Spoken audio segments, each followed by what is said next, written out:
Hello guys, so today we coming to the next video, chapter 8, force acting on aircraft. In aircraft इसमें हम पढ़ेंगे, chapter में हम पढ़ेंगे कि एक एयरक्राफ्ट पे कौन कौन से फोर्स लगते हैं। मैंने आपको पिछले चैप्टर में बताया था एक एयरक्राफ्ट पे कितने फोर्स लगते हैं, 4 फोर्स लगते हैं। वो कौन कौन से होते हैं? Lift, weight, drag and thrust. Lift aircraft को ऊपर की साइड पुश करता है, वेट नीचे, ड्रैग पीछे की तरफ और थ्रस्ट आगे की तरफ। तो इस चैप्टर में हम यही पढ़ेंगे, देखेंगे फ्लैप एंड स्लैट्स क्या होते हैं, स्टॉलिंग क्या होती है, देखिए स्टॉल क्या होता है, और थ्रस्ट को हम ब्रीफ में देखेंगे, बट थ्रस्ट और प्रोपेलर के बारे में देखेंगे। उसी के साथ हमारा चैप्टर ख़त्म हो जाएगा। तो आइए स्टार्ट करते हैं चैप्टर 8। तो स्टार्ट करते हैं हम force acting on aircraft. An aircraft is considered to be in straight and level flight when it is flying at a constant altitude and speed.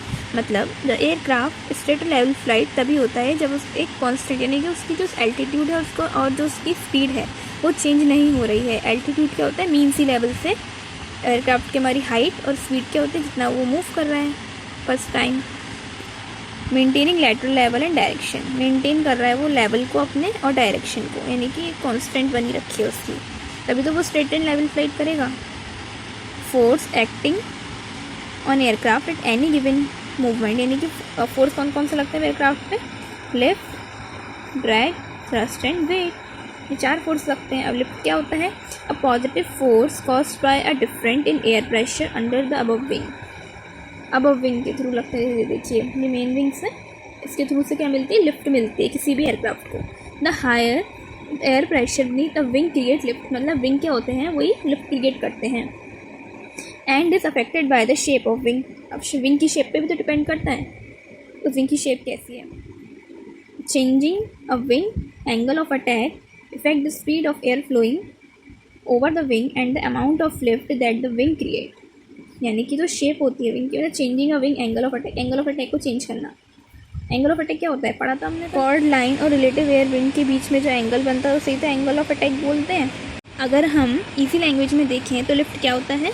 Upward inclination of aircraft, इसे क्या बोलते हैं हम? Lift, जो कि हमें मेन विंग के through मिलता है। अब इसके बाद नेक्स्ट हम पढ़ेंगे weight. Weight is the force that cause object to fall downward, यानी कि वेट क्या फोर्स होता है? जो ऑब्जेक्ट को डाउनवर्ड करे। वेट नीचे की साइड से लगेगा। In flight, the force of weight is countered by the force of lift and thrust. Okay, इसका मतलब ये हुआ कि जो हमारा वेट है वो लिफ्ट और थ्रस्ट से काउंटर करता है, मतलब अलग लगता है बिल्कुल ही। फोर्स हम पढ़ेंगे thrust. Thrust is the force that propel an object forward. Thrust आगे की साइड लगते हैं, मतलब ये ऑब्जेक्ट को आगे की साइड क्या करेगा? प्रॉपल करेगा, फॉरवर्ड। एन इंजन स्पिनिंग अ प्रोपेलर, अभी कोई इंजन है वो उसमें प्रोपेलर स्पिनिंग कर रहे हैं, या फिर कोई जेट इंजन है, ठीक है, वो क्या करते हैं? स्पिनिंग हॉट एयर को आउट करते हैं, है ना। टेल पाइप की तरह एग्जाम्पल ऑफ थ्रस्ट, ये सब थ्रस्ट है। In bat, thrust is created by the muscles making the wing flap. जो बैट होता है, चमगादड़ होता है, वो अपने विंग से क्या करता है? ऊपर की साइड होता है और पीछे की साइड वो एयर को पुश करता है अपने विंग से ही, तो उससे थ्रस्ट मिलता है। और फोर्स है हमारा drag. Drag is a resistance of air to anything moving through it, यानी कि रेजिस्टेंस का काम करता है। रेजिस्टेंस मतलब रुकावट का काम करता है ये किसी भी मूविंग ऑब्जेक्ट पे। Different wing shapes greatly affect drag. Different wing shapes ही ड्रैग का रीज़न बनती हैं। Air divide smoothly around the wing rounded leading edge पर, okay, and flows neatly off its tapered trailing edge, यानी कि यहाँ से इधर एरोफिल शेप पढ़ा था हमने, यहाँ से ये देखिए, यहाँ से एयर फ्लो आएगा, यहाँ करके जाएगा नीचे, लीडिंग एज हो गई इसकी और ये ट्रेलिंग एज हो गई, okay. And flow the near of tapper trailing edge, this is called stream lining, इसे क्या बोलते हैं? स्ट्रीम लाइनिंग बोलते हैं, है ना। तो ये हो गया हमारा ड्रैग। ड्रैग यानी कि लाइक पीछे की तरफ खींचना किसी भी चीज़ को, रेजिस्टेंस का काम करना है। Lift and drag are the most important component in aircraft in level flight. They act in 90 degree to each other. 90 degree to each other ही तो होते हैं हमारे लिफ्ट और ड्रैग। 90 डिग्री का तो एंगल बनना है। The lift component of aircraft support the aircraft in air, whereas the drag presses the aircraft movement in air. जो ड्रैग होता है वो रेस्ट करता है एयरक्राफ्ट को एयर मूवमेंट में, और लिफ्ट क्या होता है एयरक्राफ्ट को सपोर्ट करता है ऊपर जाने के लिए। ठीक है, देखिए हम डायग्राम में देख सकते हैं ड्रैग और लिफ्ट एक दूसरे के क्या होता है 90 डिग्री पे होता है ना। ये आ रहा है एयर फ्लो यहाँ से, सेकंड देखो यहाँ से एयर फ्लो आ रहा है, पुलिंग फोर्स, और ये क्या है पुशिंग फोर्स। ठीक है, मतलब ऊपर ही करेगा ये एयरक्राफ्ट, नीचे से भी कोई फोर्स लगेगा जो नीचे करेगा, पुलिंग फोर्स जो उसे ऊपर की तरफ खींचेगा, क्योंकि हम लिफ्ट देख रहे हैं ना, लिफ्ट की बात हो रही है ना, लिफ्ट और ड्रैग की, इसलिए। अब सेकंड टॉपिक है हमारा इस चैप्टर का। अब नेक्स्ट है हमारा फ्लैप एंड स्लैट्स। फ्लैप्स क्या होते हैं? Flaps are hinge surface mounted on the trailing edge. जो विंग की ट्रेलिंग एज होती है, ट्रेलिंग एज मतलब जो पीछे की साइड होती है ना। ट्रेलिंग एज क्या होती है? जो पीछे की साइड होती है, मैं आपको दिखाती हूँ। जैसे देखिए एयरक्राफ्ट है, तो एयरक्राफ्ट की ट्रेलिंग एज क्या होती है? पीछे वाली। ठीक है, तो ट्रेलिंग एज पे इस जगह क्या होता है? फ्लैप होता है। जो फ्यूजलाज की साइड होता है ना, ये यहाँ पे होता है फ्लैप। और एक चीज़ और होती है एलरॉन्स। बाहर की साइड क्या होता है? इसमें एलरॉन्स होते हैं। देखिए अंदर वाला ब्लैक पार्ट जो होता है ये फ्लैप होता है, और बाहर वाला जो होता है ये होता है हमारा एलरॉन्स। और फ्लैप एंड स्लैट्स पढ़ देते हैं ना, और स्लैट्स हमारा लीडिंग एज पे होता है। जो काम फ्लैप का ट्रेलिंग एज पे होता है, वही काम स्लैट्स का लीडिंग एज पर होता है। ठीक है, उम्मीद है आपको ट्रेलिंग एज समझ आई गई होगी क्या होती है, ट्रेलिंग एज पे क्या होता है, लीडिंग एज पे क्या होता है। अब हम आगे पढ़ते हैं। Flap are hinge surface mounted on trailing edge of the wing of fixed wing aircraft to reduce the speed at which an aircraft can be safely flown and to increase the angle of descent for landing. मतलब ये क्या करता है? Angle of attack को कम कर देता है land करने के लिए। एंगल ऑफ अटैक देखिए जैसे कि ये है, क्योंकि एंगल ऑफ अटैक बढ़ेगा तो ऐसा हो जाएगा एयरक्राफ्ट ऊपर की साइड, और एंगल ऑफ अटैक कम होगा तो एयरक्राफ्ट नीचे की साइड आएगा। Shorten the take off and landing distance, और टेक ऑफ करते टाइम भी हम फ्लैप लगाते हैं जिससे कि सेफ टेक ऑफ और सेफ लैंडिंग हो। They shorten the take off and landing distance. Flaps क्या करते हैं? शॉर्ट कर देते हैं टेक ऑफ और लैंडिंग डिस्टेंस को। Flap do this by the lowering the stall speed and increase the drag. Drag increase करता है और स्टॉलिंग स्पीड को क्या करता है? कम कर देता है। ठीक है, अब स्टॉल क्या होता है ये अभी हम आगे पढ़ेंगे। जब एंगल ऑफ अटैक बहुत ज़्यादा हद तक बढ़ जाता है तो स्टॉलिंग हो जाती है। ठीक है, वो चीज़ हम आगे पढ़ेंगे। ये तो रही फ्लैप्स की बात। अब आती है slats. Slats are aerodynamic surface on the leading edge of wing of fix wing aircraft which when deployed allow the wing to operate at a higher angle of attack. भाई same higher angle of attack में deploy करा जाता है इसे, same to same. ये leading edge पे होता है, फिक्स विंग एयरक्राफ्ट होता है, सेम टू सेम दे रखा है। इसमें ट्रेलिंग एज था, यहाँ लीडिंग एज है। Allow the wing operate at a higher angle of attack. Higher coefficient of lift is produced as a result of angle of attack and speed. So by the deploying slats, an aircraft fly at slower speed of takeoff and land usually shorten distance. उसमें भी distance को short कर रहा था flap, और यहाँ पे slate distance को शॉर्ट कर रहा है, लैंडिंग और टेक ऑफ डिस्टेंस को।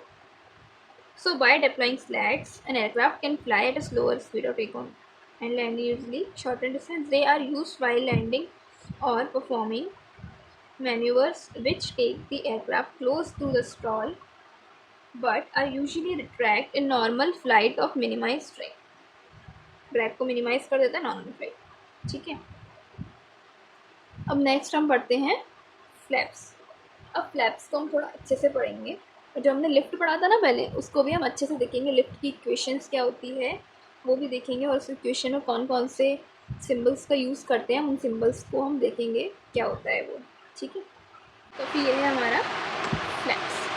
फ्लैप्स क्या होते हैं ध्यान रखना, फ्लैप्स ट्रेलिंग एज पे होते हैं फ्यूजलाइज की साइड, और स्लैट्स हमारे लीडिंग एज पर होते हैं।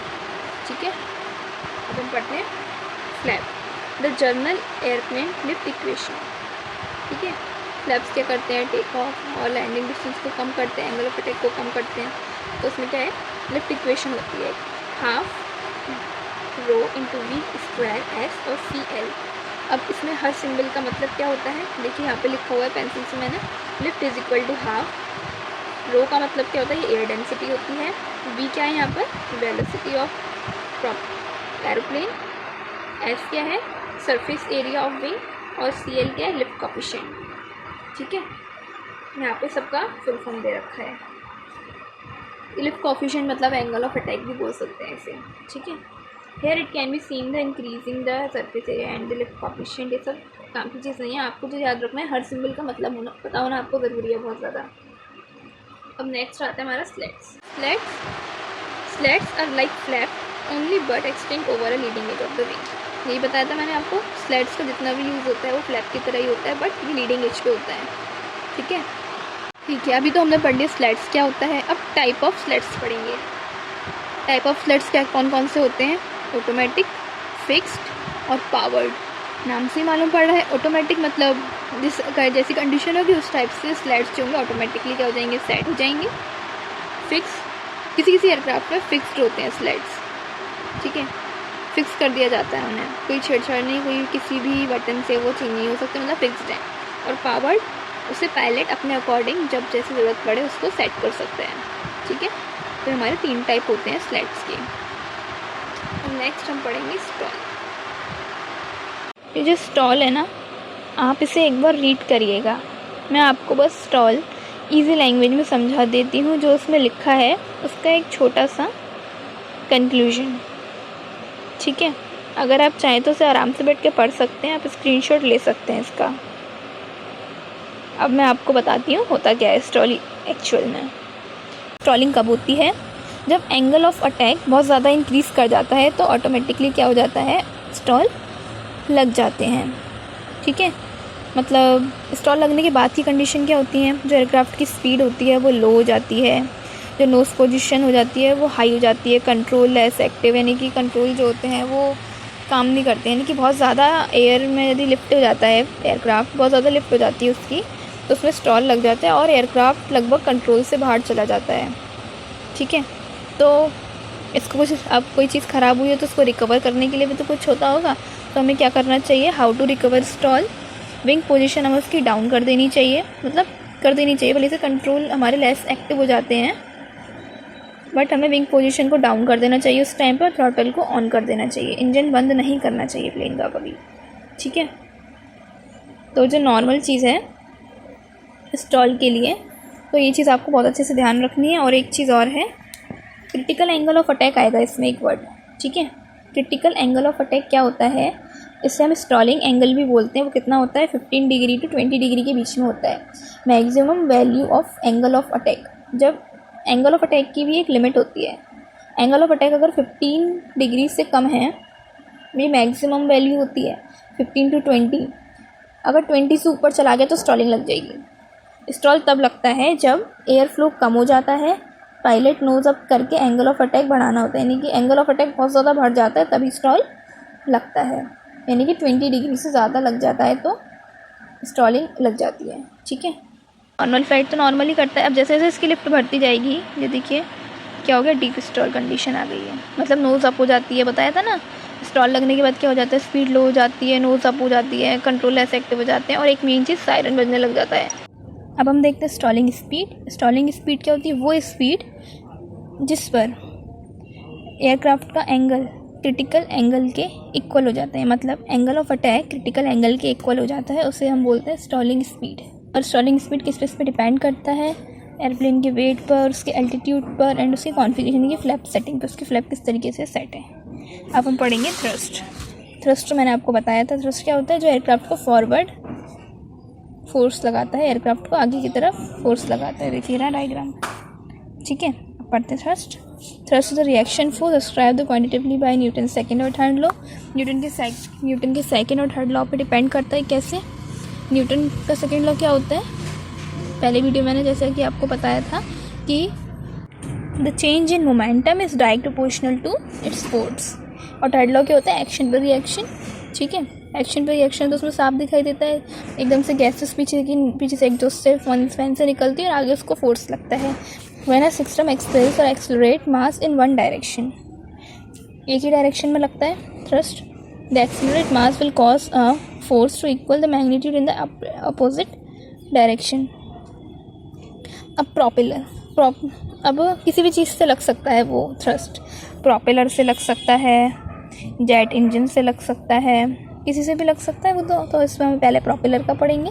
अब propeller convert shaft power from the engine into thrust. जो शाफ्ट पावर होता है, शाफ्ट क्या होता है, जिस पर वो प्रोपेलर घूमता है, इसको हम शाफ्ट बोलते हैं, ठीक है। ये प्रोपेलर है और इसका शाफ्ट है। शाफ्ट पावर को से वो इंजन को थ्रस्ट देता है। It does this by the accelerating a mass of air rearward. Air को रेयरवार्ड करते हैं, यानी कि इसके जो ब्लेड्स होते हैं आगे की तरफ टिल्ट होते हैं थोड़े, जिससे कि वो इजीली प्रेशर के साथ एयर को क्या कर सके, नीचे की साइड पुश कर सके और वो आगे की तरफ फॉरवर्ड जा सके। Thrust from propeller is equal to the mass of air accelerate rearward multiply by the acceleration giving. Propeller air को पीछे की साइड करता है, यानी कि प्रोपेलर एयर को काटता है ना। ये प्रोपेलर है। प्रोपेलर ज़्यादातर हमारे, ये देखिए मैं देखिए, ये रहा प्रोपेलर। इनके जो फैंस होते हैं वो आगे की तरफ से थोड़ा टिल्ट रहते हैं, जिससे कि एयर को अच्छी तरह से प्रेस कर पाए और एयरक्राफ्ट हमारा फॉरवर्ड मोशन कर पाए।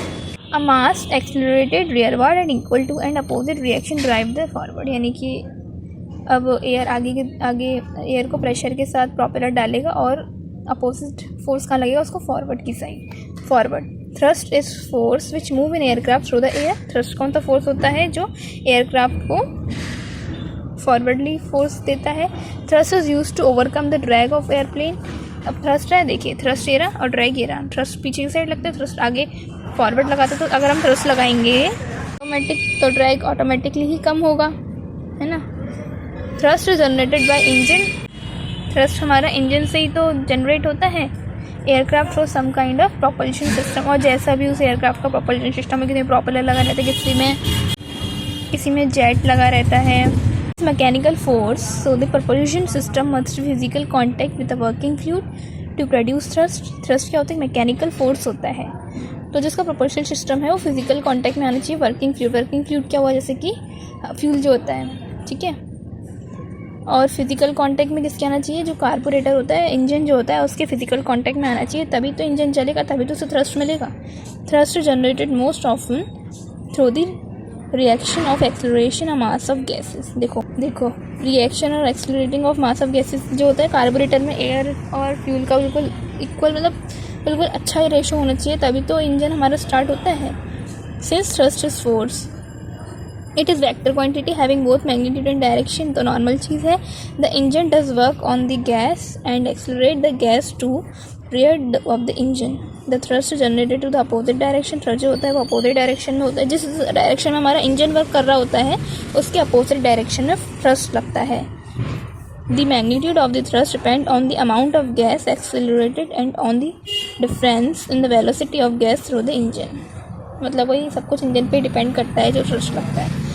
Acceleration of gas produce the thrust propelling aircraft forward, यानी कि जो एक्सेलरेटिंग ऑफ गैस होता है वो एयरक्राफ्ट को फॉरवर्ड की तरफ क्या करता है, फॉरवर्ड की तरफ फोर्स लगाते हैं। थ्रस्ट का मतलब यही है, फॉरवर्ड की तरफ फॉरवर्डली फोर्स लगे। अब हम पढ़ेंगे propeller. Propeller is a blade and aerofoil and the definition for the chord chamber thickness chord ratio and expect the ratio are the same as those previously of the wing। ठीक है, कहाँ पे लगा रहते हैं, विंग्स में लगे रहते हैं propeller, and propeller accelerate a large mass of air void thereby for propelling the aircraft forward. ये क्या करते हैं, लार्ज अमाउंट ऑफ एयर को पीछे की तरफ पुश करते हैं, जिससे हमारा एयरक्राफ्ट फॉरवर्डली मूव करता है। अब दो चीज़ें और हैं इस चैप्टर में, air brake and undercarriage. Under brake, air brake क्या होता है, to reduce the speed of aircraft in air. Air में एयरक्राफ्ट की स्पीड को रिड्यूस करना। और अंडर कैरिएज क्या होता है, to provide the smooth taxiing and braking effect and support the aircraft on ground. मतलब अंडर कैरिएज क्या करता है कि स्मूथ, यानी कि इसी में ही तो पहिए चले जाते हैं, जब एयरक्राफ्ट टेक ऑफ कर जाता है तभी इसी अंडर कैरिएज में हमारे जो एयरक्राफ्ट के जो होते हैं वो जो व्हील्स होते हैं वो चले जाते हैं अंदर। ठीक है, तो इसी के साथ हमारा ये चैप्टर ख़त्म होता है। अब हम आपको नेक्स्ट वीडियो एम आई शिप में मिलेंगे। तब तक के लिए जय हिंद, गुड बाय।